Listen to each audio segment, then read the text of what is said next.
Bonjour à tous, bienvenue sur le webinaire pour présenter les programmes d'entraînement des courses CRIO. Alors, je vais me présenter rapidement parce que je vais revenir ensuite plus précisément sur ma présentation et puis sur le sujet d'aujourd'hui. Mais avant tout, je voulais vous introduire Jean-Benoît qui est physio pour la clinique Lambert qui commandite ses plans d'entraînement.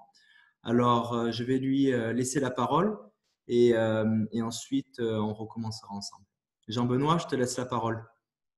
Donc, bonjour à tous. Comme le dit Mathieu, je m'appelle Jean-Benoît Ouellette. Je suis physiothérapeute à la clinique Lambert Physio à Chicoutimi. Tout d'abord, merci aux organisateurs pour l'invitation aujourd'hui. Ça nous fait plaisir cette année d'être partenaire avec les courses CRIO. Donc, la clinique Lambert Physio, on est une clinique de physiothérapie qui est située sur la rue Racine à Chicoutimi. On offre aussi des services d'ostéopathie et de massothérapie. Ça fait partie de notre quotidien de traiter des coureurs. Concrètement, ce qu'on va offrir lors de la course CRIO, en fait, c'est qu'on va être présent pour offrir gratuitement nos services aux coureurs, soit pour faire du relâchement musculaire, faire des tapings, donner des conseils, donner des exercices également. Le délai est assez court d'ici en ce moment jusqu'à la course. Donc, si vous avez des blessures ou si vous avez des douleurs qui apparaissent durant votre entraînement, c'est important de consulter rapidement, soit en physiothérapie ou tout autre professionnel de la santé en qui vous avez confiance. On est contactable aussi également à la clinique, donc vous pouvez nous rejoindre. Toutes nos informations sont sur le site Internet au www.cliniquelambertphysio.com. Donc, sur ce, de la part de l'équipe de la clinique et de ma part aussi, on vous souhaite un joyeux temps des fêtes, passez un bon entraînement, amusez-vous bien, puis on se voit lors de la compétition. Donc, Mathieu, je te redonne la parole.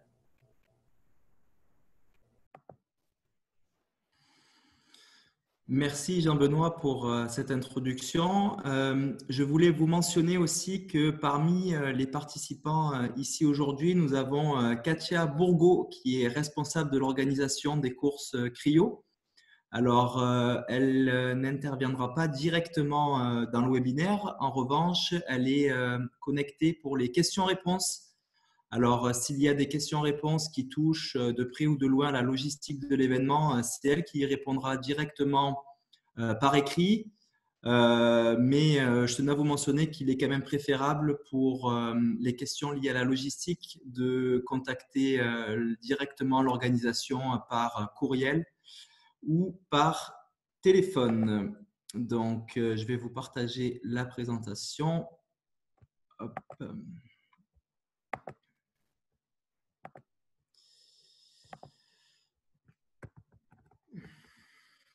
Ok.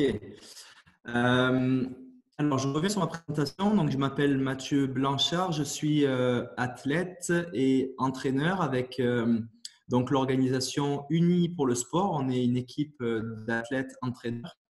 Nous faisons du coaching pour différents sports, du triathlon, de la course aux roues, de la course en sentier pour différentes distances. Je suis moi-même coureur. Alors, je suis surtout un coureur passionné. Je me spécialise pour les très longues distances en sentier. Donc, je suis assez fan des distances qui vont au-delà de 100 km en général.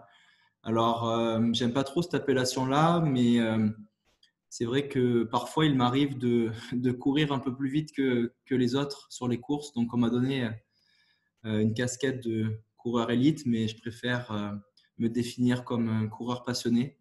Et puis aujourd'hui, c'est ça, la passion, c'est de partager aussi avec les autres des conseils, des plans d'entraînement et puis des bons moments avec la belle communauté. Je travaille aussi je collabore avec l'équipe de la clinique du coureur. Alors, je m'occupe du développement à l'international de l'entreprise. Et donc aujourd'hui, je vais vous présenter les programmes d'entraînement qui ont été bâtis pour la course CRIO qui aura lieu le 22 février, si mes souvenirs sont bons. Et donc, les programmes d'entraînement qui démarrent aujourd'hui, ce qui laisse 10 semaines d'ici la course. Alors, c'est sûr qu'il y a les fêtes de Noël qui arrivent dans très peu de temps, la semaine prochaine, il me semble. On va avoir du positif dans tout. Et puis, disons que Ces repas ultra caloriques nous donneront plein d'énergie pour réussir nos entraînements. Je remarque que dans le monde dans lequel on évolue, ultra connecté et super technologique, on a tendance parfois à hyper intellectualiser des choses qui sont simples. Et puis des plans d'entraînement, c'est simple. Progresser dans le sport, c'est simple. Il suffit de se concentrer sur bien, les fondamentaux et l'essentiel. Et puis c'est sur quoi je vais tenter de rester aujourd'hui, pas aller trop dans le détail, mais vraiment sur les fondamentaux qui font que vous allez réussir vos objectifs. Vous avez aussi une possibilité de poser des questions via une boîte message. Donc, n'hésitez pas à poser vos questions. J'essaierai d'y répondre au cours de la présentation. On pourra prendre un petit moment à la fin pour y répondre à l'oral ou par écrit s'il y a trop de questions et que l'on ne peut pas les traiter directement durant le webinaire.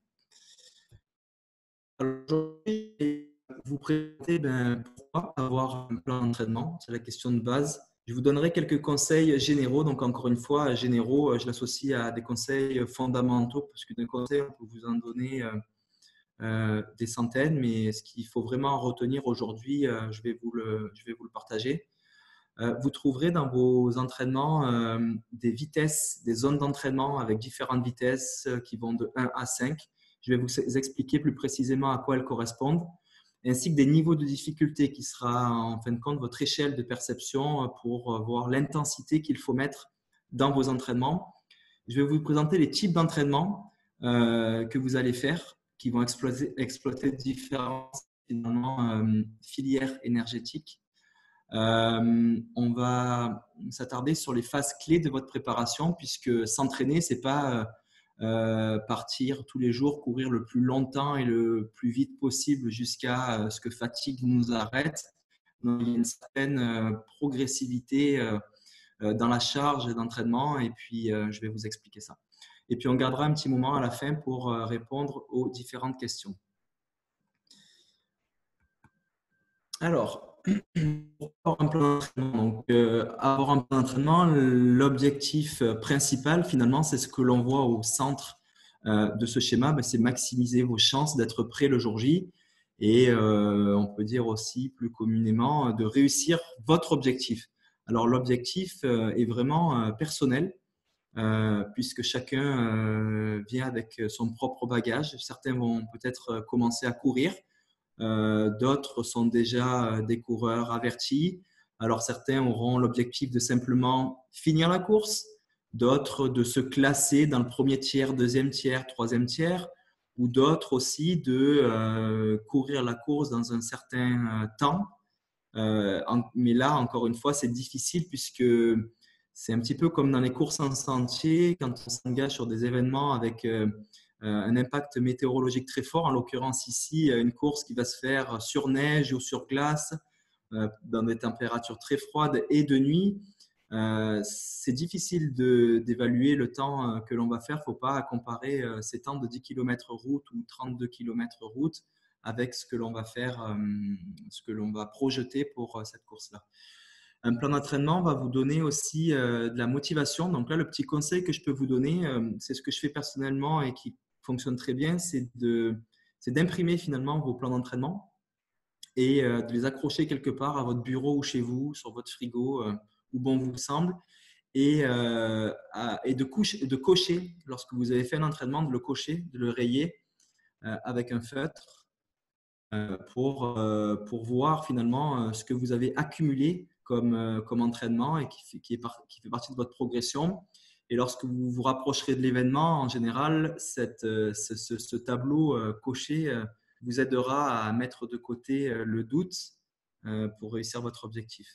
Un plan d'entraînement, ça permet aussi évidemment d'avoir des gains physiologiques puisqu'on va partir à J0 avec un certain niveau et puis en rentrant dans un programme d'entraînement où on va aller progressivement augmenter les distances, les durées sur nos jambes, voir l'intensité des intervalles, on va évidemment progresser physiquement et peut-être aussi mentalement puisqu'on va s'entraîner dans des conditions similaires à celles de l'événement.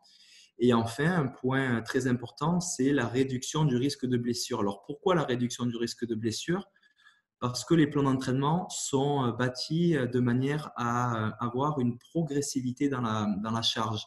Comme la clinique du coureur le mentionne souvent, le corps va être capable de subir des charges et de se réparer à condition de ne pas appliquer plus que ce qu'il est capable de recevoir. C'est la quantification du stress mécanique. Donc, c'est ça, les programmes d'entraînement sont calculés pour avoir une certaine progressivité et ainsi réduire les risques de blessure. Quelques conseils généraux. Le programme d'entraînement, c'est sûr qu'il est bâti, il est existant, mais il ne faut pas se mettre un stress considérable de se dire il faut que je fasse absolument tous les entraînements ou que je fasse chaque entraînement dans son intégralité. Pour moi, un plan d'entraînement, c'est un guide. C'est comme une carte de la route que vous devez suivre.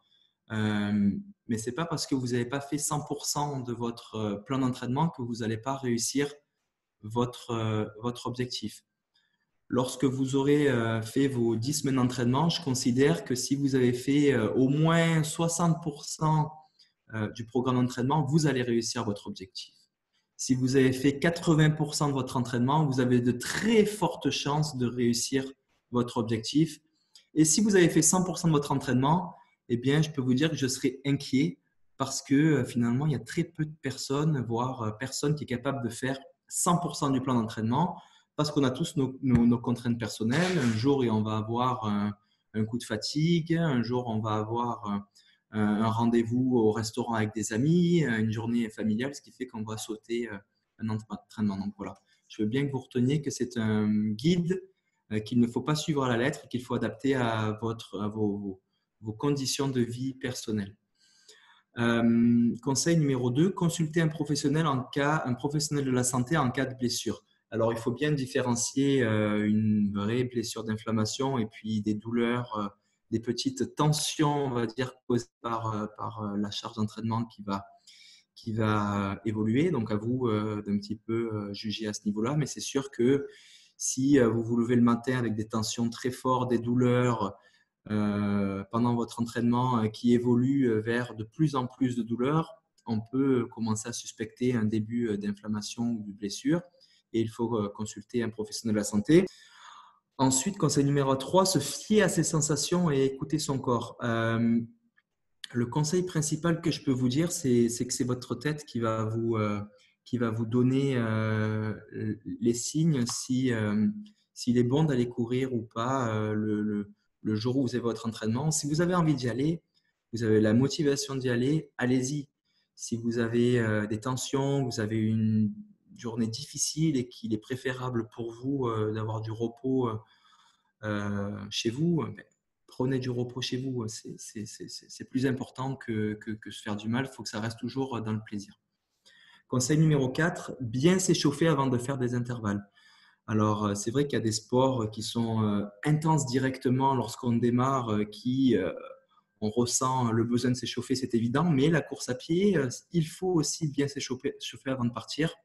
Alors, ça peut durer entre 10, 15 et 20 minutes, mais il faut vraiment progressivement marcher, mettre le corps en charge progressif pour ensuite être prêt à faire son entraînement. Ça paraît banal, mais il faut vraiment prendre son temps pour s'échauffer avant chaque entraînement et plus particulièrement ceux où il va y avoir des intervalles, donc des changements de vitesse qui vont créer un petit peu plus une charge plus forte sur le corps et donc d'où l'importance de s'échauffer. Enfin, le dernier conseil fondamental, c'est de tester son matériel et sa nourriture avant les courses. Son matériel, particulièrement ici, on va être dans une course d'hiver, donc qui va être très froide. On va pouvoir avoir de la neige, du vent, l'humidité et puis des températures extrêmes. Alors, c'est sûr que je vois souvent des athlètes qui ont dans leur armoire un kit de course tout neuf, tout beau, et puis un kit d'entraînement un peu moins joli, et puis ils gardent leur kit de course pour le jour de la course, mais c'est vraiment pas une bonne idée.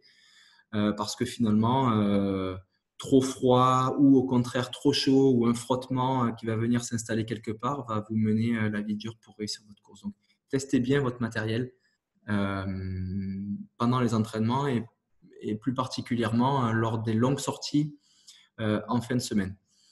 C'est la même chose pour la nourriture. Voilà, lors des longues sorties en fin de semaine, vous pouvez commencer à tester un petit peu votre nourriture, même si là, les distances, l'impact de la nourriture par rapport aux distances de 10 km et 30 km sera moindre par rapport à des courses d'ultra-distance où c'est vrai que la nourriture et les programmes gastriques vont parfois mener la vie dure aux coureurs durant l'événement. Alors, nous avons bâti 4 plans d'entraînement, 2 pour le 10 km et 2 pour le 32 km. Alors, on a mis, c'est dur de mettre des mots, on a mis des mots débutants et intermédiaires, mais débutant, ça ne veut pas forcément dire que quelqu'un commence à courir. Et intermédiaire, que c'est quelqu'un qui court un petit peu, mais pas trop. C'est plutôt, voilà, c'est des plans d'entraînement qui vont être très similaires sur la construction du plan, mais qui vont avoir des charges différentes. Le débutant va avoir une charge un peu moins forte, donc en termes de temps et d'intensité sur les intervalles. Et puis l'intermédiaire aura un petit peu plus de temps sur les jambes et puis des intensités et des répétitions un peu plus grandes.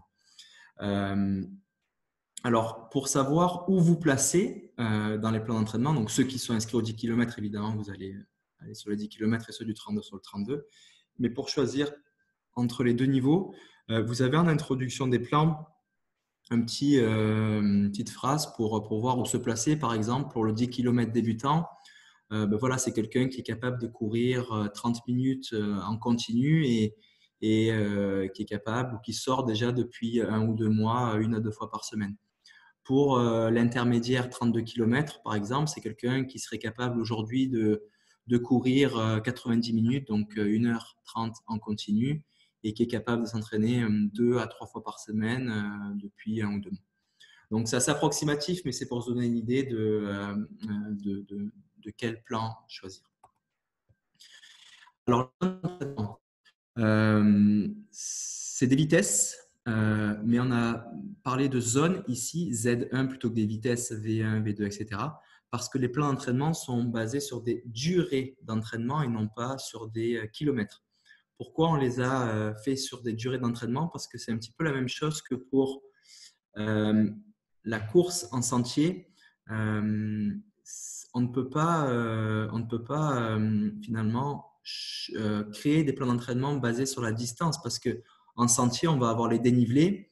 Et puis, si on choisit de faire, je dis un exemple, 1000 mètres de dénivelé sur 10 km, on va prendre peut-être 3 heures pour le faire versus 10 km à plat.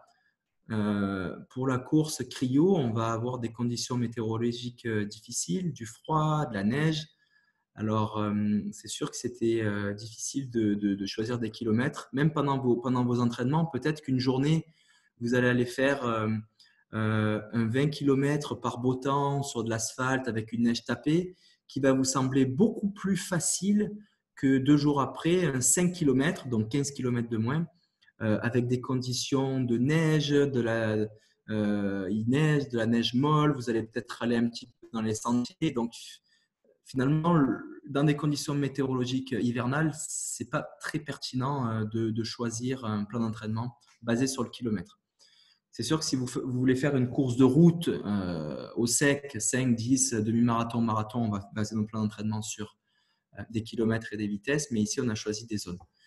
Alors, vous trouverez des zones, parfois vous allez en trouver 3, parfois 10, il y a vraiment, on trouve de tout dans la littérature. Nous, on s'est limité à 5 zones. Pour ceux qui ont un petit peu d'expérience, donc c'est des zones liées à la fréquence cardiaque ou des courses. Donc, c'est la 3e colonne, équivalence en course, vitesse que vous auriez au marathon, vitesse que vous auriez entre le 10 et le demi-marathon, vitesse que vous auriez au 5 km. Pour d'autres qui n'ont pas forcément d'expérience, vous allez plutôt aller sur la perception de l'effort, donc la 2e colonne. Donc 5 zones. Zone 1, zone de récupération, c'est vraiment le jog très très léger où on est capable vraiment de discuter avec quelqu'un qui court à côté de nous, voire même de respirer uniquement par le nez. La zone 2, donc ça serait une vitesse de marathon pour les intermédiaires et parce que certains athlètes élites sont capables de courir aussi en début de zone 3 pour le marathon, mais c'est une vitesse plus modérée où vous allez avoir une discussion, mais avec des phrases plus courtes et puis besoin de reprendre sa respiration entre deux phrases. La zone 3, donc on est un petit peu plus vite, 2-3 phrases et puis il faut reprendre sa respiration. La zone 4, qu'on appelle aussi VO2 max, qui est plus difficile, on dit quelques mots et puis il faut reprendre sa respiration. Et puis la zone 5, ben, c'est all-in, on est capable de dire un mot et puis il faut respirer très fort. Donc vous retrouverez ces zones-là dans les intervalles proposés. À vous de jauger avec votre perception la zone dans laquelle vous devez vous situer. C'est sûr que si vous courez sur la neige, ce n'est pas forcément très pertinent de regarder les vitesses. Si vous connaissez vos vitesses en conditions idéales sur l'asphalte, elles sont différentes sur la neige. Donc, se concentrer sur les zones et puis bien observer en pleine conscience ces sensations sera la meilleure formule pour vous. Ça, c'est une échelle qui est très importante. Vous verrez dans chaque case un niveau de difficulté qui sera attribué aux séances qui va aller de 1 à 10. Donc 1, c'est aucune fatigue. Le 1, c'est je me lève de mon canapé, je vais chercher une boisson dans le frigo et je retourne dans le canapé. Et lorsque je m'assois dans le canapé, je suis en zone 1. Zone 10, c'est on finit un entraînement ou une course et puis on est complètement à plat, presque à ne plus pouvoir marcher. Et puis on n'a qu'une envie, c'est d'aller se coucher. Alors, zone 10, ce n'est pas forcément comme à la fin d'une compétition parce que c'est vrai que vous partez sur une course et puis si c'est votre système digestif qui vous arrête ou une crampe, peut-être que vous ne ressentirez pas une perception de fatigue de niveau 10 à la fin de votre course parce que c'est un paramètre externe qui sera venu vous faire ralentir. Mais voilà, donc c'est vraiment cette perception-là qui va permettre de jauger l'intensité que vous allez mettre dans vos entraînements et aussi de jauger, vous allez voir, parfois vous avez en fin de semaine des longues sorties qui vont durer vous allez avoir des échelles entre 1 heure et 1 heure et demie. On a voulu rester général pour que ces programmes d'entraînement s'appliquent à tous. Donc, pour rester général, il a fallu un petit peu ouvrir les durées. Donc, si par exemple, vous devez finir votre entraînement du dimanche en perception de fatigue niveau 7 et que l'entraînement proposé entre 1 heure et 1 heure et demie, si au bout d'1 heure, vous sentez une fatigue qui serait de niveau 7, il est temps de s'arrêter. Si vous vous sentez encore très bien, mais vous pouvez aller jusqu'à 1 heure et demie pour aller jusqu'à cette perception-là de fatigue. Alors, c'est sûr que c'est difficile quand on débute de l'avoir, cette perception-là, mais avec le temps, on finit par à peu près évaluer où on se situe dans notre fatigue et c'est vraiment important puisque c'est ça qui va faire la progressivité du cycle d'entraînement pour finalement s'améliorer physiologiquement et physiquement sans se blesser. Alors, vous pouvez donc récupération, c'était la zone 1. C'est un jog qui est vraiment très léger, on est capable de parler. On appelle ça récupération puisque ça va être la vitesse que vous allez courir le plus souvent. Donc, avant les intervalles, entre les intervalles. Ensuite, la zone d'endurance qui est la zone 2 qui sera travaillée plutôt lors des longues sorties en fin de semaine. Et enfin, la troisième type d'entraînement, c'est l'entraînement par intervalle. Il va y en avoir plusieurs. Alors, en zone 3, en zone 4, en zone 5, donc de plus en plus vite. Et donc, au plus on court vite, au plus les intervalles vont être courts. Si je vous pose la question, quel est l'entraînement le plus difficile de ces trois-là? Et comme je ne peux pas vous voir et que je ne peux pas écouter vos réponses, c'est moi qui vais donner la réponse. Ça peut paraître paradoxal, mais ce n'est pas l'entraînement en zone 5 et en zone 4 qui est le plus difficile, c'est l'entraînement en récupération parce que bien souvent, on a l'impression de se traîner dessus, mais c'est vraiment, il faut vraiment volontairement se freiner, être régulièrement en confort puisque c'est là que vous allez progresser et être capable d'engranger du volume d'entraînement. Bien souvent, les coureurs sont toujours un petit peu au-dessus de leur vitesse de récupération parce qu'ils ont la sensation d'aller un petit peu plus vite et parce que les amis nous tirent un petit peu à aller plus vite. Mais en faisant ça, la progression va être moins bénéfique et vous allez moins accepter le volume d'entraînement. Au plus on court lentement, au plus on peut courir longtemps et faire de grandes distances. Donc, c'est vraiment l'entraînement le plus important. Et si je vous pose la question, quel est l'entraînement le plus difficile? Alors là, c'est un peu une question piège parce qu'en fait, elle n'apparaît pas sur cette slide. L'entraînement le plus important, c'est le repos. C'est le repos parce que le corps, comment fonctionne? Alors, les physios pourront vous donner plus de détails avec ça, mais on ne progresse pas lorsque l'on court, on progresse lorsqu'on se repose. Le corps fonctionne comme ça, on le charge et il se répare lors du repos. Alors, c'est sûr que ce n'est pas le repos après un repos qui va vous faire progresser, c'est le repos après un entraînement, mais c'est vraiment très important de prendre du temps pour se reposer, bien dormir, parce que c'est pendant ce repos que le corps va s'adapter et se réparer pour progresser.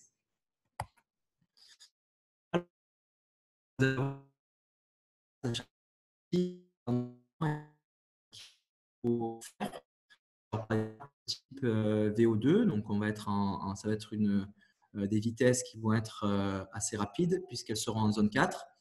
Warm-up, donc c'est l'échauffement. Il y aura toujours au minimum 10 minutes d'échauffement. Donc les échauffements, on commence par marcher, on met progressivement son corps en charge.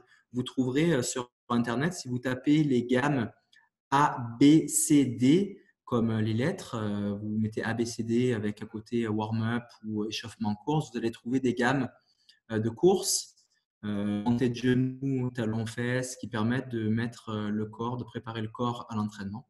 Ensuite, vous allez voir vos intervalles. Parfois, il y aura un seul type d'intervalle, parfois, il y en aura deux. Là, on a pris un exemple plus complexe puisqu'il y a deux intervalles. Alors, comment lire? Intervalle 1, 6 fois 1 minute à Z4, ce qui veut dire que vous devez courir 6 fois 1 minute. Donc, vous partez 1 minute en zone 4, difficile de respirer. Grand air, 1 minute, récup 1 minute. Ça veut dire qu'entre chaque intervalle, vous joguez en zone 1, donc très confortable, voire vous marchez 1 minute et vous recommencez. Vous faites ça 6 fois. Lorsque vous avez fait ça 6 fois, il y a un R 4 minutes. C'est une récupération de 4 minutes avant d'aller à l'intervalle suivant. Donc là, vous joguez encore une fois en zone 1 pour 4 minutes et vous allez sur l'intervalle 2 qui sera 6 fois 1 minute à zone 5, donc un petit peu plus vite. C'est pour ça que lorsque vous faites votre premier intervalle, n'allez pas trop vite non plus à zone 4 puisque l'idée, ce sera d'aller un petit peu plus vite sur l'intervalle 2. Récupération 1 minute et enfin cool down, donc c'est le retour au calme, 10 minutes en zone 1. On ne termine jamais un entraînement par un intervalle et puis on rentre à la maison. Non, il faut toujours une phase aussi de cool down pour revenir. Alors, les phases clés de votre préparation. Donc, la courbe que vous pouvez voir est en fait une courbe assez classique de préparation de course. Alors, certains auront des courbes un petit peu plus différentes pour aller dans plus de précision, mais ça, c'est un fondamental qui fonctionne très bien. On va avoir une phase d'amorce, on démarre doucement, ça va durer entre 1 et 2 semaines, voire 3 semaines. Pendant cette phase d'amorce, vous allez avoir justement la perception de fatigue qui va être très basse et ces 2 semaines-là doivent vous sembler très simples.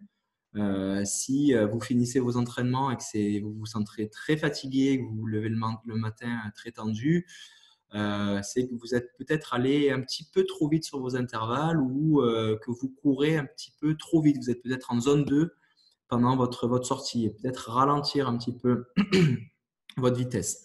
Ensuite, il va y avoir une phase de progression.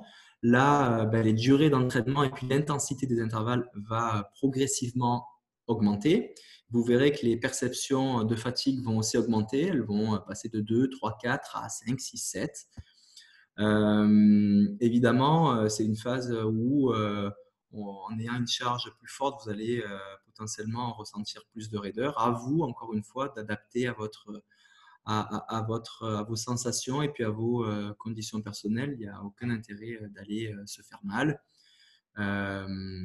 Et enfin, la phase d'affûtage, là, on va réduire le volume, donc un certain pourcentage qu'on a calculé pour vous par rapport au maximum à la semaine où vous avez fait le plus gros millage.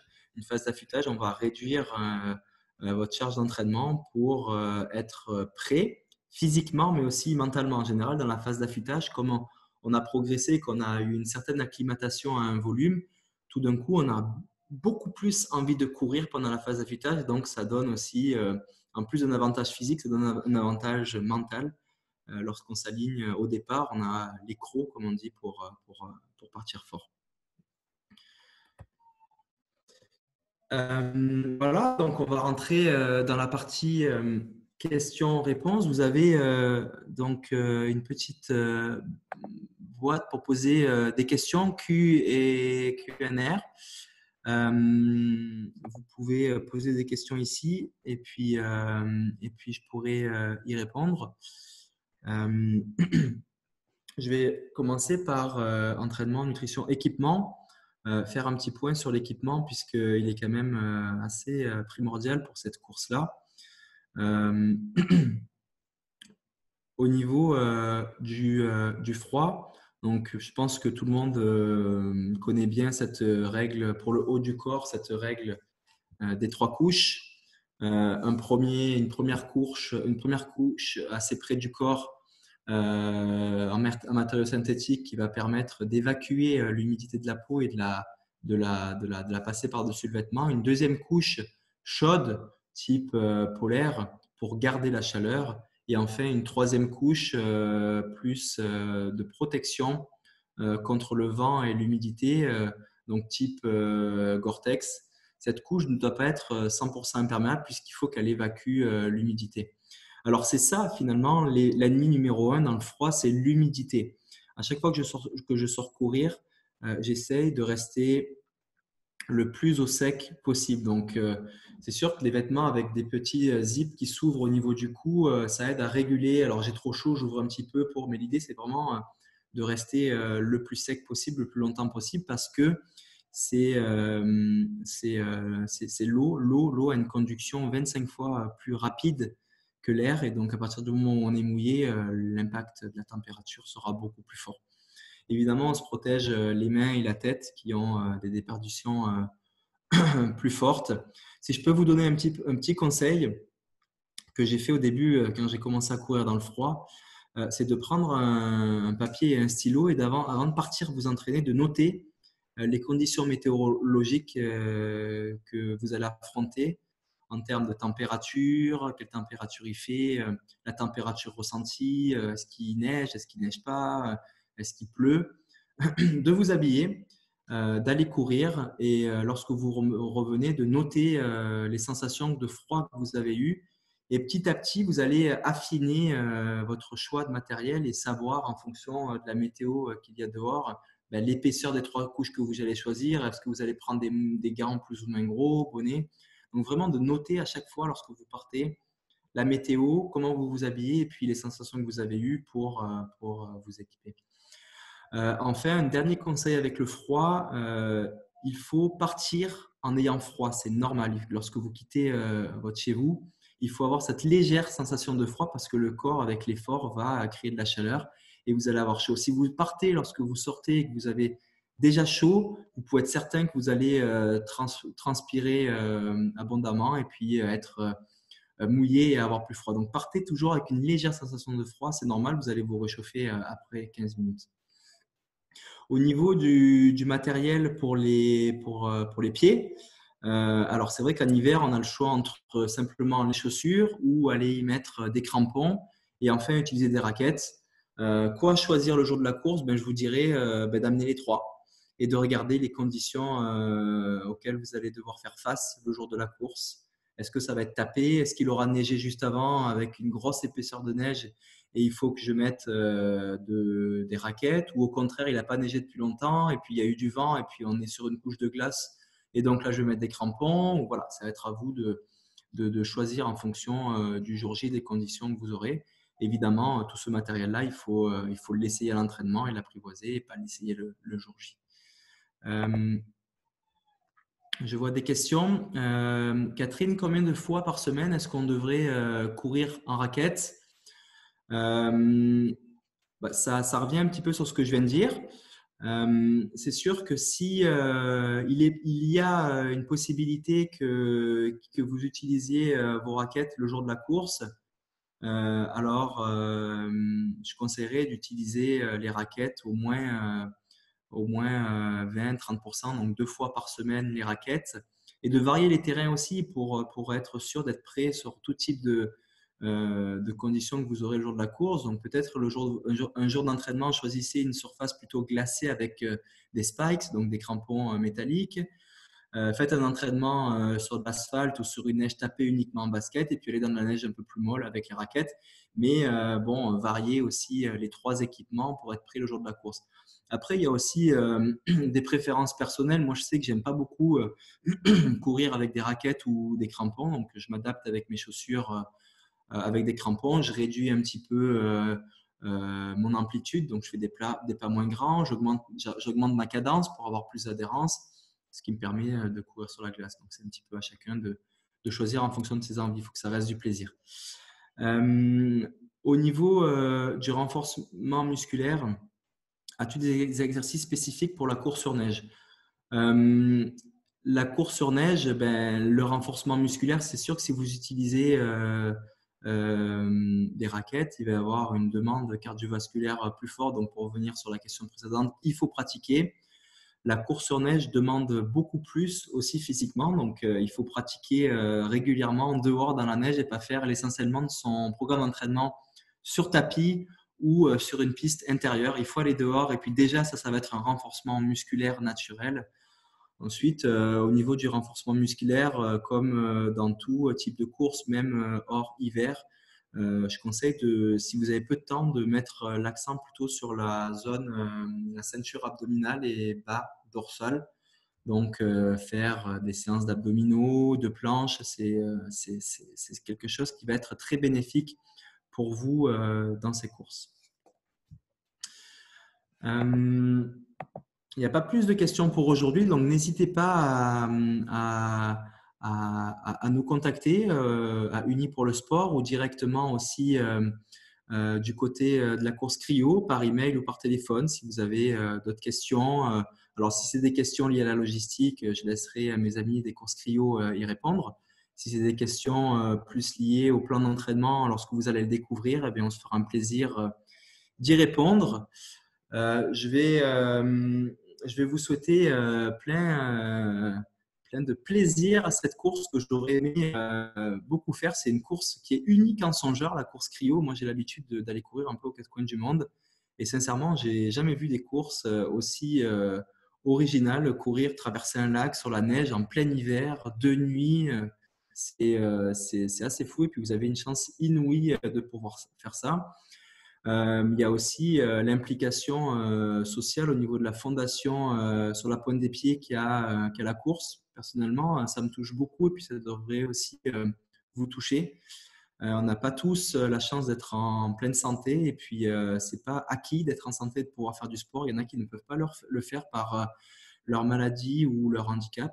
J'ai personnellement un petit frère qui est handicapé et qui ne peut pas faire ça. Donc, ça me touche particulièrement d'avoir la possibilité de lever des fonds pour cet organisme-là qui va amener des jeunes enfants atteints du cancer à aller s'aventurer dans la nature.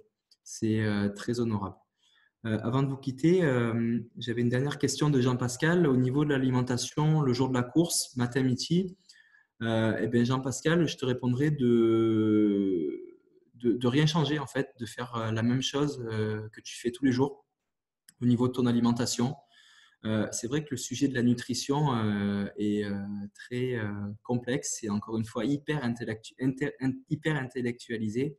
Mais il faut rester simple. C'est sûr qu'on va éviter d'aller manger excessivement ou quelque chose qui n'est pas bon, des sodas et des burgers le jour de la course. Mais rien changer. L'idée, c'est d'arriver avec un confort intestinal. Et puis, pour avoir un confort intestinal, mais c'est de ne pas changer ses habitudes. Voilà.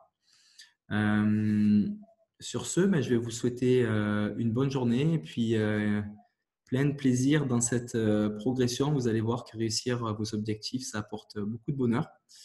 Et puis, n'hésitez pas à nous contacter par courriel ou par téléphone. Bonne journée à tous, à bientôt.